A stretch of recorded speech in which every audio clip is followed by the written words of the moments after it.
Cześć, tu Kroburto.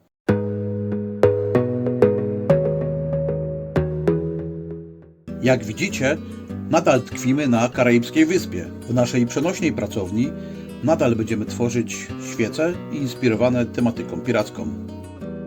Tym razem stworzymy świecę, którą będzie piracka skrzynka pełna skarbów. I do stworzenia tej świecy użyjemy trochę bardziej zaawansowanej techniki, czyli druku 3D. W pierwszej kolejności musimy stworzyć model skrzyni pirackiej. W tym celu użyjemy specjalnego programu graficznego, w którym, tak jak rzeźbiarz rzeźbi w drewnie, my będziemy rzeźbić w obiekcie 3D. Na obrazie widać sześcian, który będziemy przekształcać w naszą skrzynię. Musimy go rozciągnąć, aby nadać mu kształt skrzynki. Musimy wyodrębnić pewne sektory, aby stworzyć ściany skrzyni. Widzimy, surowa skrzynia jest już gotowa. Teraz trzeba nadać jej charakterystyczne elementy, aby wyglądała jak skrzynka piracka. W górnej części skrzyni stwórzmy element, który będzie imitował przybitą do skrzyni deskę.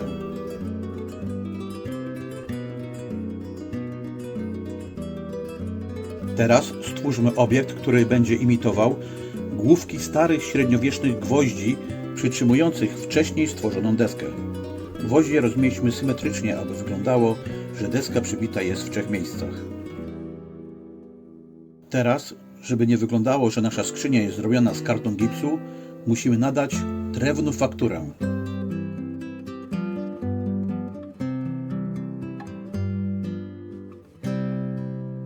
Zmieniając parametry w opcjach, możemy tworzyć słoje w drewnie. Szersze, węższe, głębsze, płytsze. I tym właśnie sposobem możemy stworzyć całą skrzynię. Ale w dobie sztucznej inteligencji jest o wiele łatwiejszy sposób na stworzenie modelu skrzynki pirackiej. Obraz, który widzicie, jest to rysunek skrzynki pirackiej, którą na podstawie moich wskazówek stworzyła mi sztuczna inteligencja. Kolejnym krokiem było wrzucenie tego obrazu do innego programu, który z tego zdjęcia stworzył mi obiekt 3D. I spójrzcie, jak on się prezentuje. Widać okucia, widać miejsce na kłódkę, widać boczne uchwyty do podnoszenia skrzyni. Całość prezentuje się wyśmienicie. I to zaledwie po paru minutach pracy. Następne, co musimy zrobić, to wrzucić model do programu do drukowania, w którym ustawiamy wszystkie parametry wydruku, takie jak wielkość wydruku, czy też wypełnienie.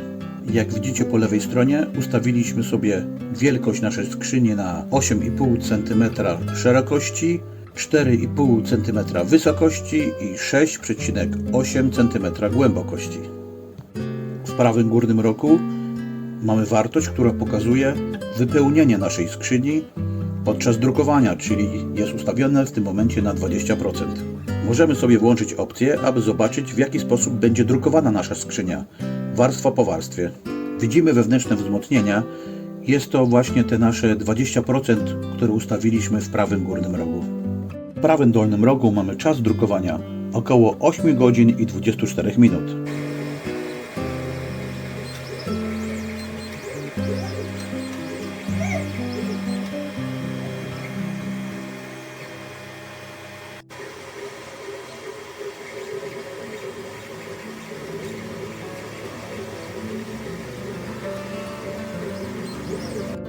Po 8 godzinach i 18 minutach wydruk gotowy.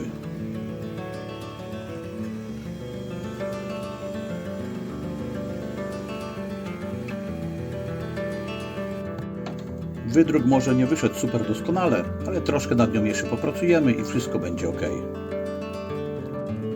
Aby z tego modelu wyszła nam dobra forma silikonowa, musimy wszystkie delikatne elementy zabezpieczyć plasteliną, tak jak w tym wypadku ucho od kłódki.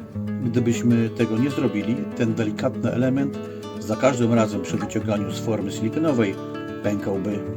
Również doszliśmy do wniosku, że ścianki i dno naszego wydruku są zbyt delikatne, dlatego wzmocniliśmy je plasteliną. Aby uzyskać fajne, płaskie powierzchnie z plasteliny, zastosowaliśmy takie narzędzie. Jest to specjalna rurka z nakładkami po bokach. Dzięki tym nakładkom możemy ustawić grubość naszej walcowanej plasteliny. Przy zakupie tego narzędzia dostaliśmy kilka nakładek o różnej wielkości.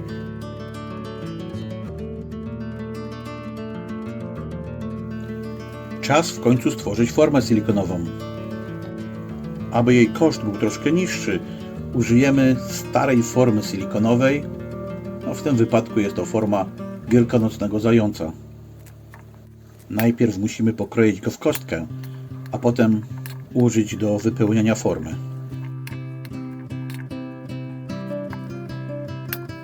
Model skrzyni jest już umieszczony wewnątrz konstrukcji, w którym będzie zalewany silikonem. Do skrzyni wkładamy naszego pokrojonego zająca, dzięki czemu zużyjemy mniej kosztownego nowego silikonu.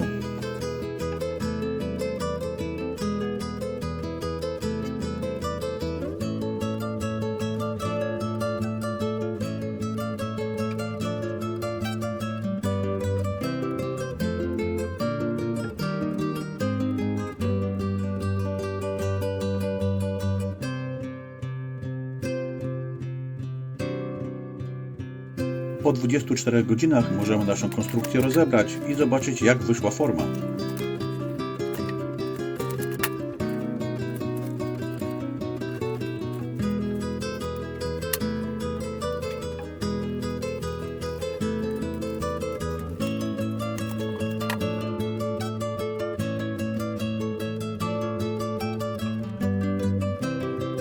Wygląda na to, że wszystko wyszło doskonale.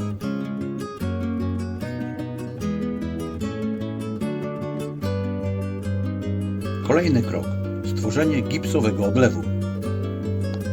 W tym celu użyjemy twardego gipsu ceramicznego z dodatkiem brązowego barwnika, aby nasza skrzynia wyszła lekko brązowa.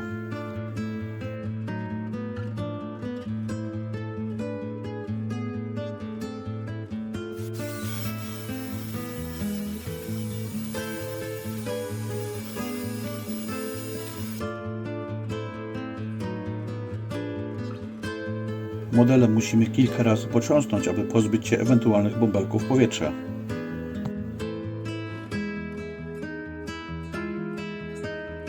Po stwardnieniu gipsu możemy model wyciągnąć i zobaczyć, cóż z tego wyszło.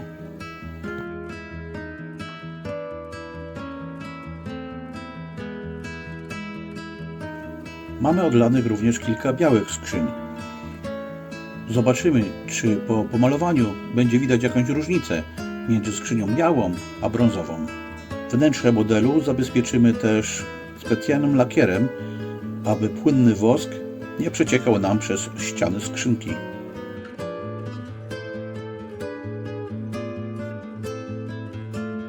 Do malowania skrzyń użyjemy farb akrylowych.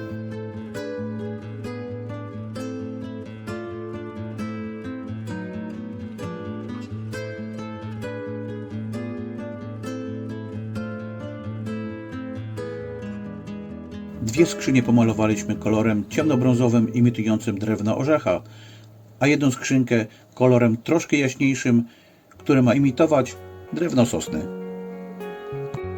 Teraz czas na cieniowanie drewna. Jak widzicie, troszkę oświetlenie się zmieniło, z tego powodu, że nad naszą karaibską wyspą słońce powoli zachodzi.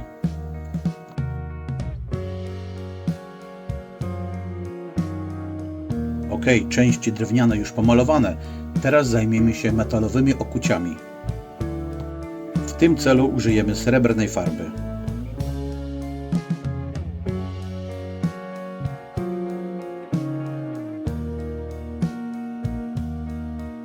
Farba ta posłużyła jako podkład.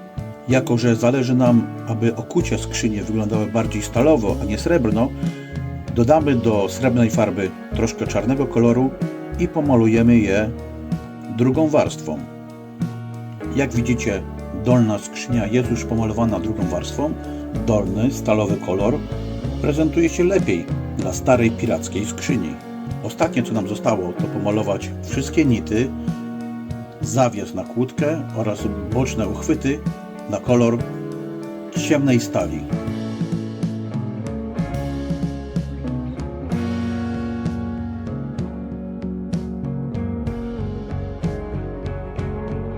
Jeszcze zabezpieczenie lakierem i skrzynka gotowa. Teraz przyszedł czas, aby wypełnić skrzynię pirackimi monetami. Są to monety, które odlewaliśmy w jednym z wcześniejszych odcinków naszej pirackiej serii. Zrobimy z nich kolejny model. Na tekturce, która imituje nam wnętrze skrzyni, ułożymy stosik wrzuconych do skrzyni monet.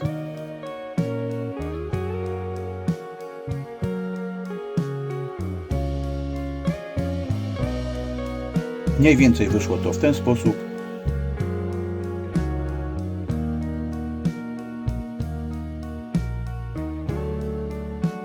Umieścimy to teraz w ściankach z plasteliny i zalejemy silikonem.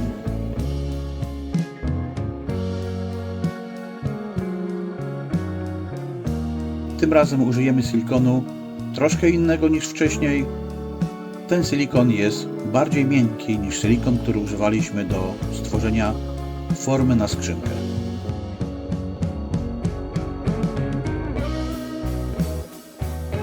Po 24 godzinach możemy wyciągnąć monety.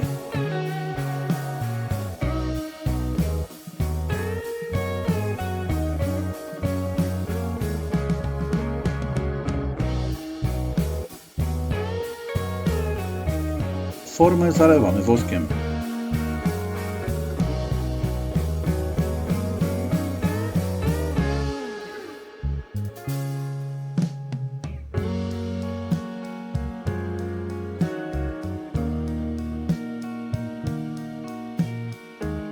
Czas nadać blask pirackim monetom. Użyjemy do tego celu farby wodnej do malowania świec w kolorze srebrnym i złotym.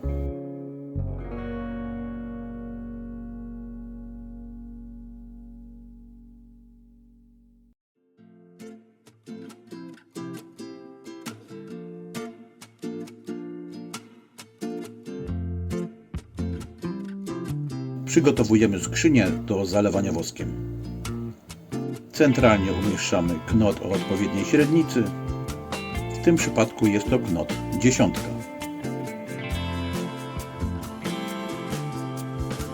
Tak przygotowane skrzynie zalewamy woskiem. Czas umieścić skarb na swoim miejscu.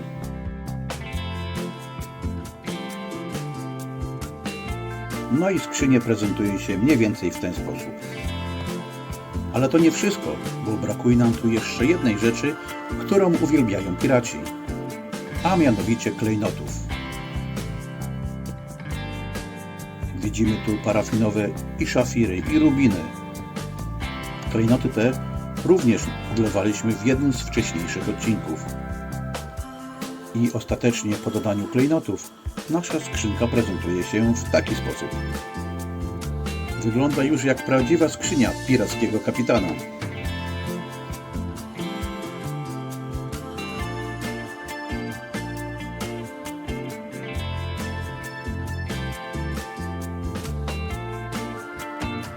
Aby nasza świeca nie stała bezpośrednio na stole, przykleimy jej od dołu specjalne korkowe kółeczka.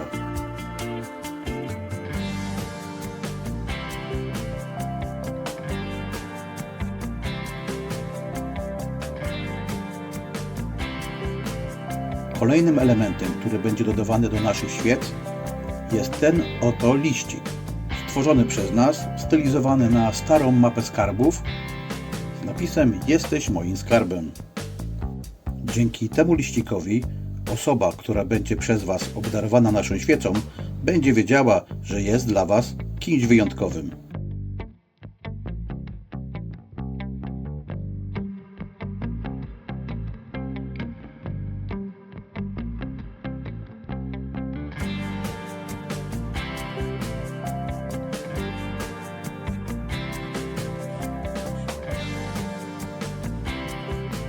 No cóż, produkcja tej świecy zajęła nam tyle czasu, że nad naszą wyspą zapadł już zmrok. Czas powoli gasić świecę i udać się na spoczynek. Ale to nie koniec naszej pirackiej przygody. Został nam jeszcze jeden, ostatni odcinek. Odcinek, w którym będziemy pokazywać, w jaki sposób zrobić świecę z przeklętej monety ze statku Czarna Perła. Do zobaczenia wkrótce.